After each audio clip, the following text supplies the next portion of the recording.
Hey guys, Brian Schultz here with Cape Falcon Kayak, and welcome to another video in our small boat camping series where I show you how to camp efficiently out of skin-on-frame kayaks and canoes. Although honestly, this information is going to be useful for anyone who's interested in learning how to pack lighter and faster and go camping without sacrificing too much comfort.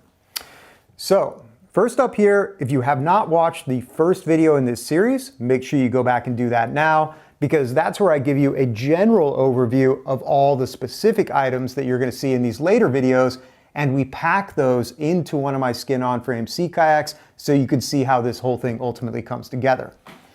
Also, if you learned something from these videos, all I ask is that you hit that like and subscribe button, consider building one of our skin-on-frame boats, or buying your next piece of paddling gear from us.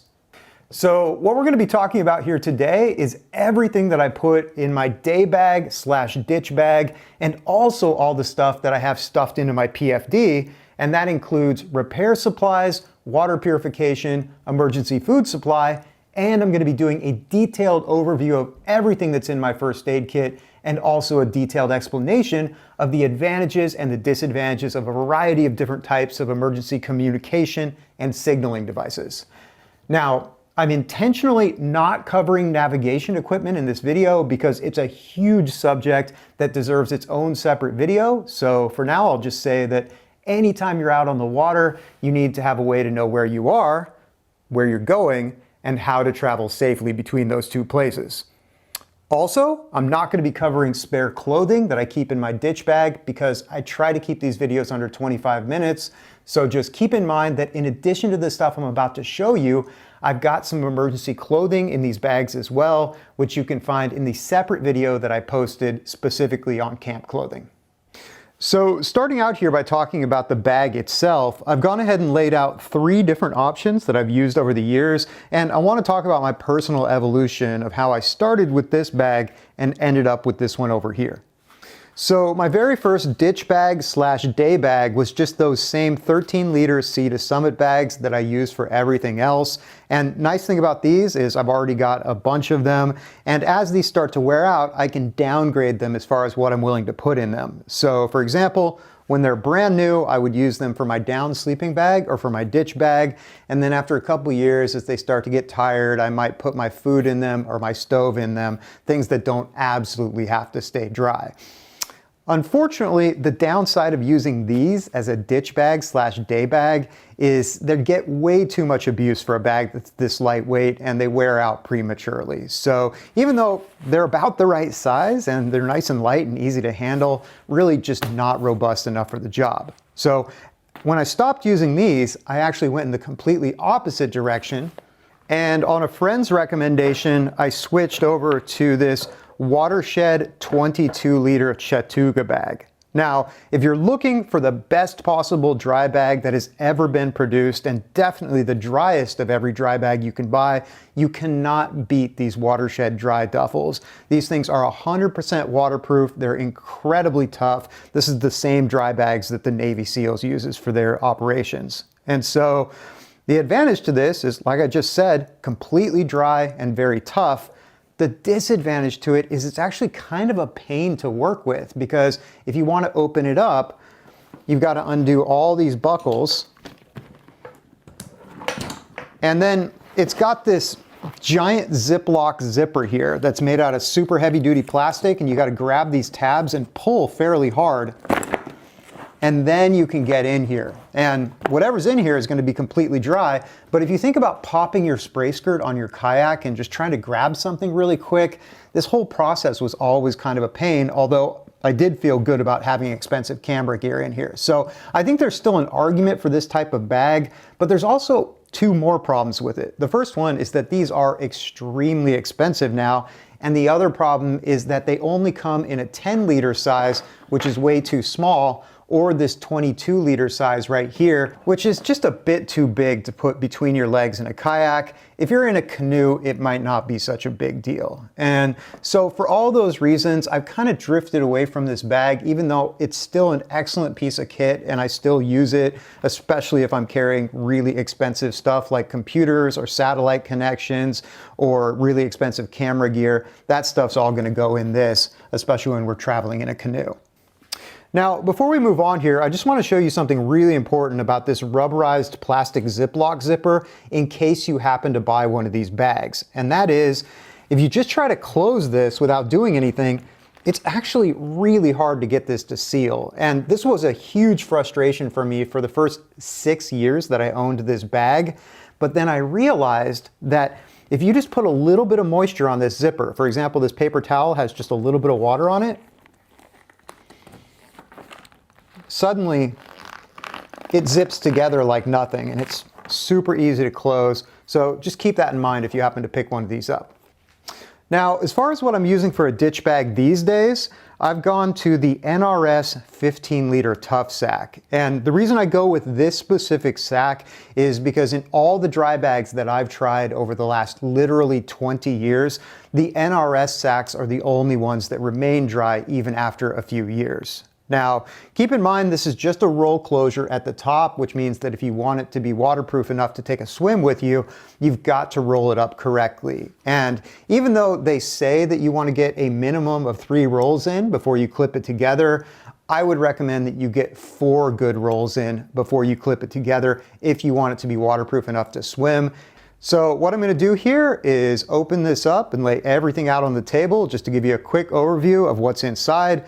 But keep in mind that half of this is going to be spare clothing, and I didn't put that in this video because it would have ended up being way too long. So if you want to see the extra clothing that I bring in the ditch bag, make sure you go back and watch the video I made about camp clothes.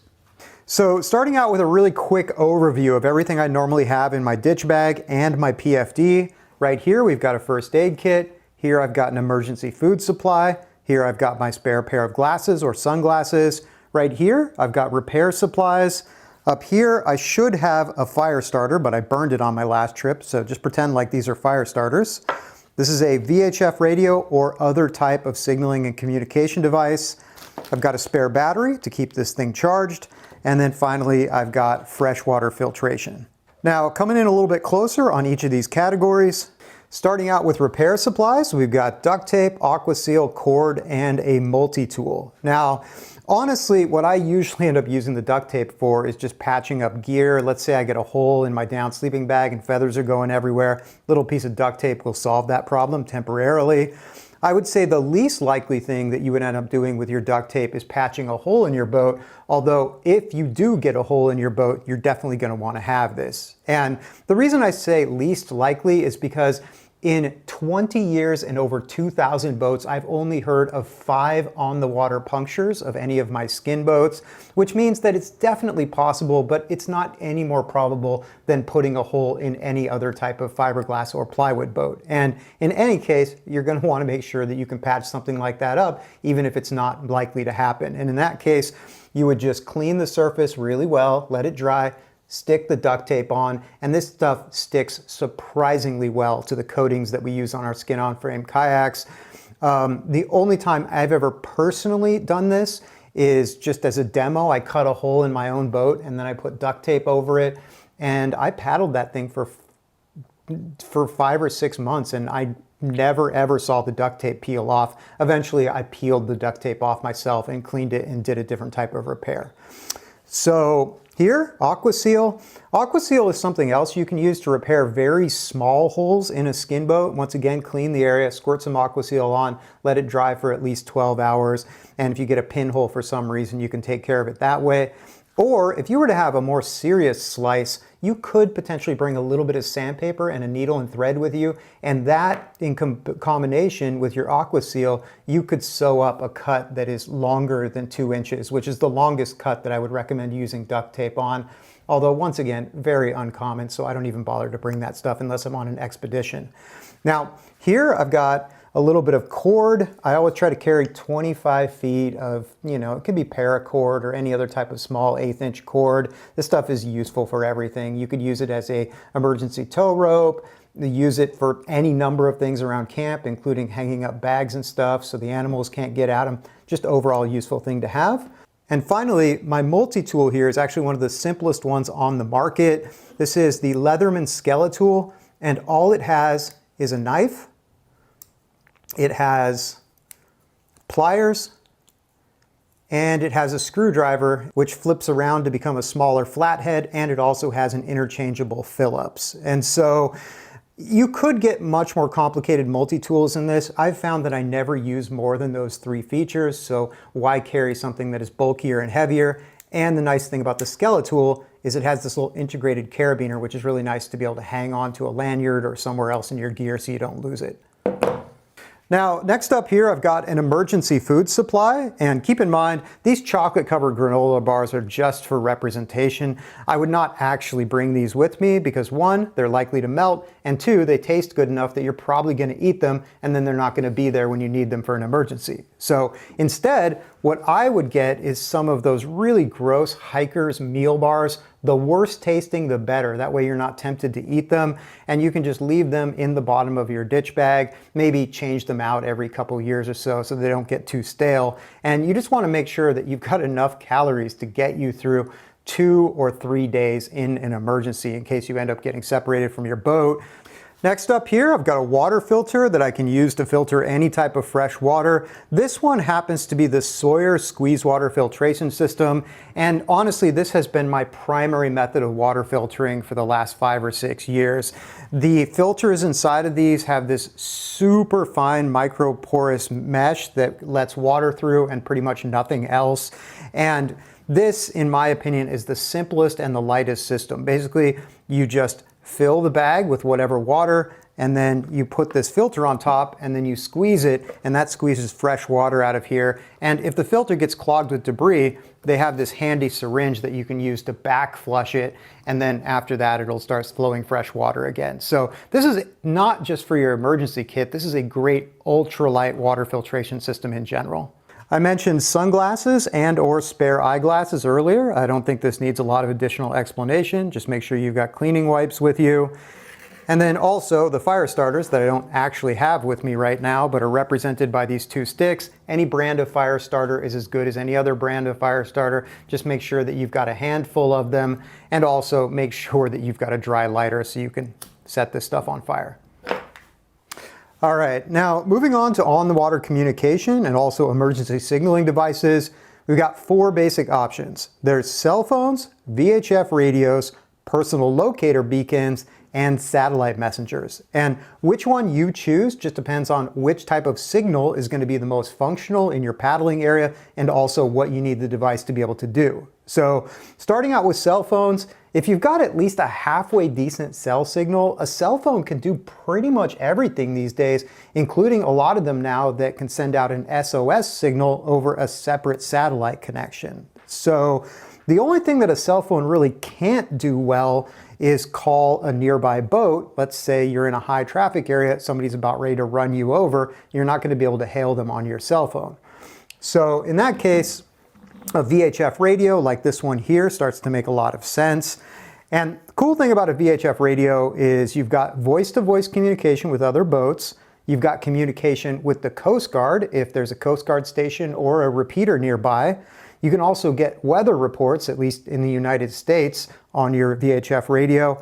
You can monitor channel 16 to see what's going on with other boats around you. And then if you're willing to spend the money for a higher end model like this one right here, you've also got a GPS signal on this one. So if you have to, you can verbally read out your GPS coordinates to someone over this radio. And if you get one with the DSC technology, which is a new type of digital distress signal, somewhere on it, it's usually going to have a button like this one right here. And if you open this and you press that button, that's going to send out a digital signal that can be received by any boat within range that has a chart plotter with compatible capability that will automatically show an icon that shows where you are and that you're in distress and that you need assistance. Now, just taking a look at my personal radio here, this is the Standard Horizon HX891. And I bought this particular VHF because it's a top-of-the-line handheld VHF radio. It's got good battery life, it floats, it has an IXP8 waterproof rating, which is the highest waterproof rating there is, and also it has that DSC distress signal capability. And my reasoning for buying the best possible handheld VHF radio is, one, at just about $200, this isn't that expensive. And two, if I ever need to use any of these safety features to call for help, for example, I don't want to be wondering if my mid-price VHF radio is really up to the task. I want the best possible thing to give me the best chance of survival. Now, before we go any further here, I just want to mention that whether we're talking about a VHF radio or a cell phone or a personal locator beacon, these things can save your life, but they can also make your trip significantly more dangerous. And what I mean by that is having the possibility of rescue often tempts people to take risks that they wouldn't otherwise take, which makes it more likely that they're going to end up in a dangerous situation. So my personal philosophy around all of these devices is have it in case you need it, but do not include it as part of your overall safety plan. When you're considering whether to go boating or not, you should be planning to be 100% reliant on your skills, your judgment, and your watercraft, and then a locator beacon becomes a backup that you should never have to use. Now, getting back to the VHF here, if you're going to be buying a VHF radio for on-the-water communication or to use it as an emergency locator, it's important to know how to operate it so you're using it correctly, so it works, and also legally so you don't get in trouble. Also, if you buy one of these higher end models that has the DSC emergency signal capability, you're required to register and obtain a license for that, which is free in the United States and costs $200 outside of the United States. It's also important to know the limitations of handheld VHF radios. Keep in mind that something like this is only designed to be able to reliably communicate up to about 3 miles, although you might get 5 to 10 miles out of it depending on the conditions. So if you're going to be paddling in an area where there's not a lot of other boats, this isn't going to be a very reliable emergency communication device, and you might want to go with something more like a personal locator beacon or some type of satellite messenger. Now, in case you're not familiar with what those are, a personal locator beacon just sends out a signal saying that you need help. It's charged and sealed, and after the initial purchase, it doesn't require any type of subscription fee. So a personal locator beacon is going to be your simplest and also your least expensive option. Now, satellite messengers, on the other hand, are going to let you send and sometimes receive short messages in addition to the emergency locator function. Some of those companies also have integration with maps, so friends and family can track you on your trip. And all of that sounds great, but it comes with the price of a subscription fee, which gets kind of expensive, especially if you're not using it very much. But honestly, my biggest complaint with satellite messengers is that they're not necessarily reliable. Now, I can't speak specifically for the Garmin InReach because I've never owned one, but I can tell you that I am not happy with the Spot device. I know several people personally who've just had them stop transmitting during a trip, which resulted in a lot of people being worried. And we actually owned one that triggered a rescue signal all by itself while it was sitting in the glove compartment of our car with the protective cover over the button. So without getting into the whole story around that, basically the sheriff's department was called along with Liz's family. A bunch of government resources were wasted, and we were not impressed with the company's response to the incident. All right, now moving on to first aid. Before I show you everything that's in my first aid kit, I just want to mention that all this stuff is going to work a lot better if you have actual first aid training. So I would say the minimum amount of training that anyone should have would be the equivalent of a wilderness first aid course, which is going to take about a weekend of your time, and it's going to give you a basic overview of how to deal with common medical emergencies. And then if you have the time and the money, taking a 7 to 10 day wilderness first responder course is a huge investment in your personal safety.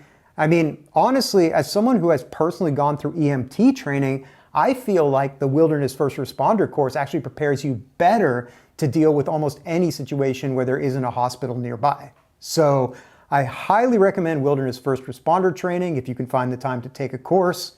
All right, so next up, I've got my first aid kit here, and I've got this in its own little separate dry bag. And then inside that dry bag, I've got everything in a Ziploc bag.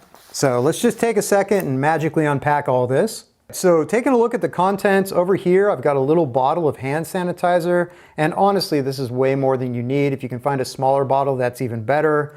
I've got a roll of waterproof cloth, medical tape. This is really useful not just for medical emergencies, but it's also great for repairing gear. Here, I've got a little tube of electrolyte tablets. Right here, I've got a tightly packed little plastic case of about 15 medium-sized cloth Band-Aids. You're gonna use these probably more than anything else. It's also a good idea to have a couple knuckle Band-Aids as well. Here, I've got a couple sterile alcohol wipes in case I'm treating a more serious wound and I need to clean it off first. And then over here, we've got a tube of Neosporin. Up here, I've got a couple of thicker gauze pads. Over here, I've got a variety of medications, which we're going to talk about in a minute. And then here, I've got this really cool little kit that has these adhesive stitches that you can use in case somebody has a really serious cut. You can pull it closed, you can tape it with these little adhesive stitches, and then it's got a transparent occlusive dressing that you can put over it. That way it's not going to get dirty, but you can continue to monitor the state of the wound without having to continually undress it to look at it. And then finally here, a little bit of extra toilet paper, never a bad idea. And I know I'm a little bit ridiculous with the redundancy on my lighters, but you can never have too many lighters. Now, taking a closer look at this medication organizer that I showed you earlier, this is not a very big container, but it's got a lot of stuff in it. And none of these are my own personal medications. For my own personal medications, I like to keep those separately. I'll take them out of their bigger pill containers and put them in something small like this after I take whatever was in there out of there. Also, you want to label it really carefully so somebody doesn't accidentally grab that out of your kit thinking that it's something it's not. Now, before I talk about what's in here, I just want to mention that before you give people medicines, it's a good idea to know their medical history, because even though it's very unlikely that most people are going to have a reaction to any of these common medications, it's always a possibility. So before you head out paddling with people, just ask them, are you allergic to anything? That way you don't accidentally end up giving them something that makes them worse. So first up, we've got ibuprofen, great anti-inflammatory, also pretty decent painkiller. Below that, I've got Tylenol, which is acetaminophen, also a very good painkiller. And the cool thing about ibuprofen and Tylenol is you can dose them on top of each other to make kind of a poor man's super painkiller, which isn't going to be as good as a shot of morphine, but if somebody's seriously injured, it's going to be better than nothing at all. Just keep in mind that either of these is going to dry you out. So if you're taking either of these, you want to be drinking extra water so you don't end up getting dehydrated and then potentially constipated. Now, next up here, I've got an antihistamine, something like Benadryl. This is going to be great in the case of some type of minor allergic reaction. Let's say somebody gets bit by a bug and they've got a swollen bump on their hand or something like that. And this can also be useful in a life-threatening emergency if somebody's having anaphylaxis. I mean, ideally in an anaphylactic situation, you want to hit somebody with an EpiPen if their throat is closing up. But if you can catch it quick enough and you can give them a little bit of Benadryl, that can actually push that reaction back. And it's also a much less violent experience than getting shot by an EpiPen. Now, next up, we got motion sickness pills. Not everybody reacts positively to this medication, so it's good to know beforehand if someone tolerates this. But seasickness can be a really serious problem when you're out kayaking or canoeing. And I know people that had no clue they were prone to seasickness until they got into a really specific wind and wave pattern, and suddenly they're puking all over the place. They can't paddle, they can't balance their boat. So in addition to having medication for this, you also want to really understand how to stabilize people and get people to safety if they're in that situation, because it can be much more debilitating than you would imagine if you've never experienced it before. Down here, medication for constipation, always a good idea. Medication for diarrhea, also a good idea. Down here, I've got anti-anxiety medication, and that's just a personal thing that I carry for myself. But I could also make a strong argument for antibiotics here, like a broad spectrum antibiotic if you're traveling in a remote area, especially in the tropics. I could also make an argument for aspirin as well. So that's everything that I normally carry with me in my first aid kit. The only thing that's missing here, because I can't figure out where I put it, is what's called a SAM splint. And I'll flash a picture of one of those up on the screen right now, but it's basically just a long piece of somewhat flexible aluminum with a foam cover over it. And you can use that to splint a broken arm or a broken wrist. It's also really good just if somebody has an overuse injury, just to keep them from moving it too much and making the problem worse. So I would definitely include that in your first aid kit. And also, just like I said before, all this stuff is going to work a lot better if you combine it with actual first aid training. All right, so I think that's it for now for this video talking about rescue, repair, and survival supplies. Like I said in the beginning, if you're an experienced kayak or canoe camper and you think I forgot something, or you have any of your own suggestions, please leave that in the comment section down below. That way, the comment section can also serve as a resource for people who are just getting into this type of camping. Finally, as usual, if you like this video, make sure you hit that like and subscribe button. And don't forget to check out our website, capefalconkayaks.com, where we have skin-on-frame building video courses, plan sets, and various free skin-on-frame resources. You can also find us on Instagram at capefalconbuilds, where we post photos and videos of whatever we're working on in the shop or whatever we're testing out on the water. And you can find that same content on the Cape Falcon Kayak Facebook page as well. So that's it for now. Take care. Be safe on the water. I will see you next time.